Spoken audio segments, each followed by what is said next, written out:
What's up, you beautiful collectors and action figure fans? Once again, it's the one and only Optibotimus coming at you with another video review.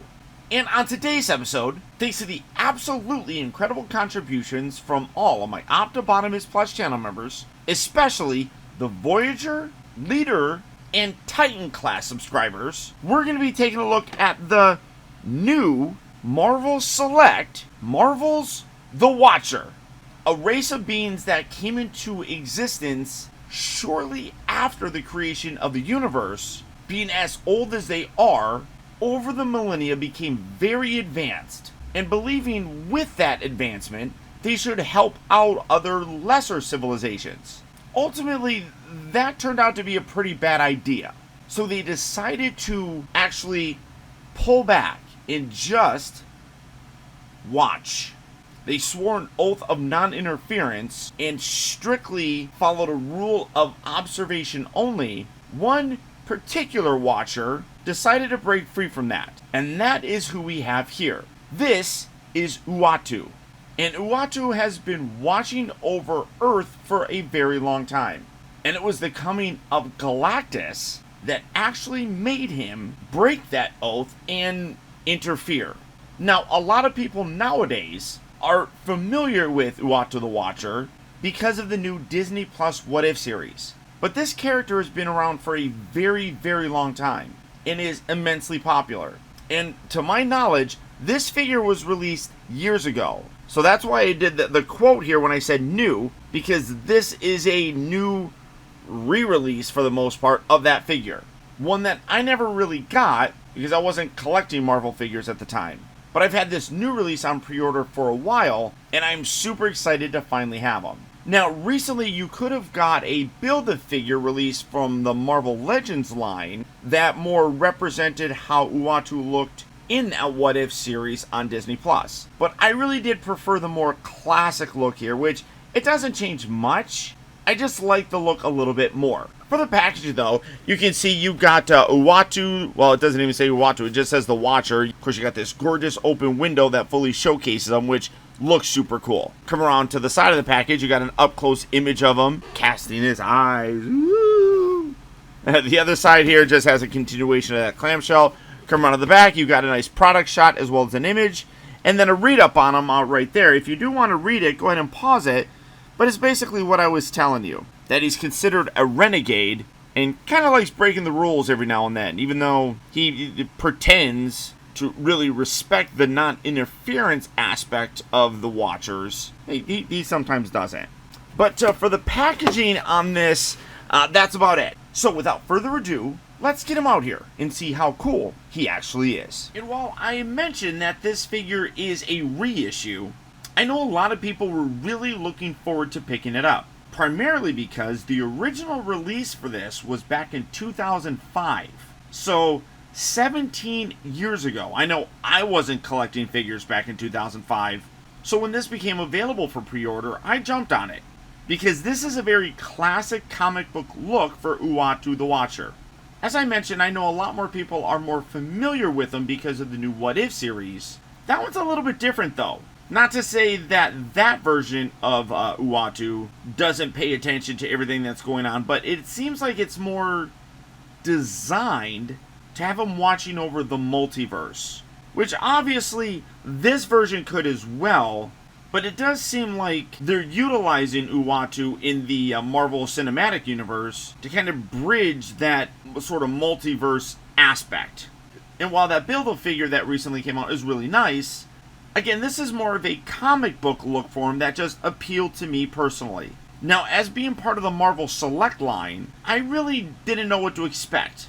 I never bothered collecting those because those are always scaled a little bit bigger. And I like the more 6-inch scale of the Marvel Legends. And I think the Marvel Legends spoiled me a little bit, because while I absolutely love this figure and love the way that he looks, I was very surprised to see that he is not articulated from the waist down. Now, I'm sure many of you already know that because this is a 17-year-old figure and they have not changed anything. But that being said, this is a 17-year-old figure that they did not change anything. And I don't know why. They easily could have updated him, again, at least from the waist down. Now, starting off first, he doesn't come with any real accessories other than this half moon base looking thing. I mean, it's purple, great pitting, gorgeous paint applications on there. And you can see you got special little sections here that are designed to fit his feet. Because when I got him out of the package, his feet were really tight in there. And I was worried about how he was going to stand. But you can just peg that in there and then kind of stretch it out to get that other peg. And that's going to get him to stand much more securely.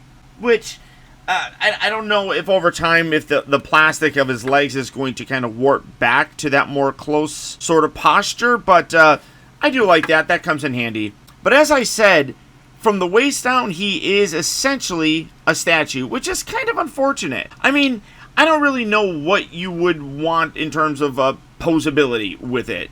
But it is interesting that his little robes here do have a split here that are not even used for anything. You can't move the leg forward and back, in and out, nothing. It's all static. Now, he does rotate at the waist, and this is what I was saying. They probably could have updated it by just removing this piece from the upper body and engineering this lower section to be articulated. That would have been a whole lot more, I feel, modern and desired by collectors. The overall look on him, though, is absolutely gorgeous. He's got this big, giant baby bobblehead look, which, again, is accurate for how the character looks. You got the big sort of cone thing going around, coming around to the cape. Gorgeous paint variation. You can see some nice fade with black and blue. All of it is absolutely spectacular. This is a softer rubber, so you can kind of move that around, but again, it's not really wired or anything, but you can see the folds, the wrinkles, all of it look absolutely gorgeous. Throughout the entire thing, the sculpt work is phenomenal. Coming in to take a closer look, that is a gorgeous head sculpt. You got the very blank eyes, which I always thought was a really cool look for the character.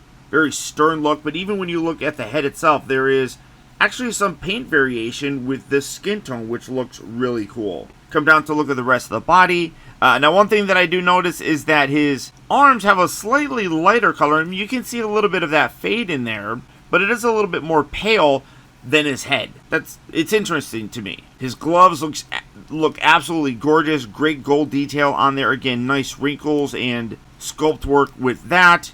Come around to look at the sash coming across. Again, you got that black fade that's in there. One thing that's also interesting, when you move this, they also have a fade right here. It's like that is meant to kind of cast a shadow on there. You can totally see how there is a fade line that's going down this way, that you just literally put it there, and it's almost like they're casting or that the little cloak section is casting a shadow on the under section. I mean, that's really cool. But you can see that, again, this is a softer material with that fade, but it's also a slightly different sculpt than what we have here up at the upper torso area. So again, you could have updated that. You have this gorgeous little crest right here, which is like the logo for the Watchers. Great paint detail all the way around. Come down here to the legs, and you got, I'm going to lift it up, you can see you got the little tan color going on here, and then you have the boots. So tremendous amount of detail on this guy that, I mean, it does lack articulation, but really makes up for in the sculpt and paint applications on them. The rest of our articulation, you do have a ball, well, it's not even a ball joint. I think it's just a swivel here for a head. That would have been nice if they could have put a actual ball joint in there, but it's not terrible. You have a pin hinge joint here for both of the shoulders.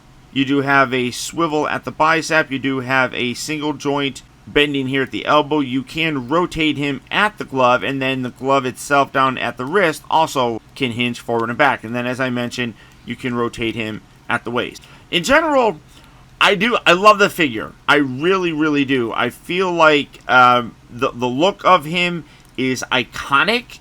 He is not a character that shows up a lot, to be totally honest. Over the years, he's shown up a dozen times. I mean, not a lot. And some of the cases when he shows up are always very prominent.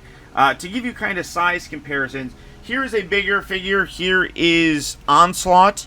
He was kind of prominent in the Onslaught series, but you can see he's a bigger character. Here's a more average Marvel Legends figure, and again, they're not from the same line, so it's not going to be meant to scale properly. And then here is a smaller one. Here is a Wolverine. But I think that a lot of people in general are going to display a figure like Uatu with their Marvel Legends. And even though like Onslaught is massive, you can see here with some standard size figures, he is a really big dude. That's one thing that I like. And they even did that with the Build-A-Figure. It just, again, doesn't have that same look that I'm going for my display. It really is a great figure. Despite the fact that he is, in my opinion, slightly flawed, but only really by today's standards. I mean, when you think of the fact that this is a 17-year-old figure, this was pretty damn good for the time. But I do feel like Diamond Select missed out on the opportunity to really revisit this guy and improve him by giving us more articulation in the lower body, and then even updating the little skirt piece here to kind of match more with what the torso kind of clothing looks like.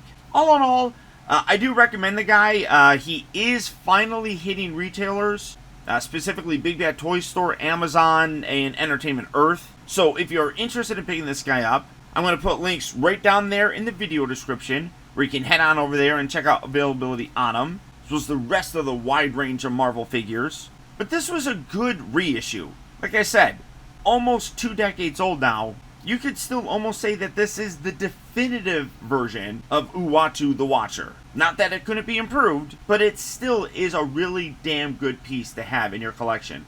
And I think a lot of collectors would agree with that. But beyond that, guys, that's about it. There's my look at the reissue of the Diamond Select Toys Marvel Select Uatu the Watcher. As always, I want to thank you all for tuning in. If you enjoyed this video, do me a real quick favor and hit that thumbs up button. I say it many times, but believe it or not, that one very small gesture really does go a long way towards helping me out, and I would really very much appreciate it. And finally, guys, please remember that the real trouble with the world is that too many people grow up. Thank you all for watching and taking the time to be a kid.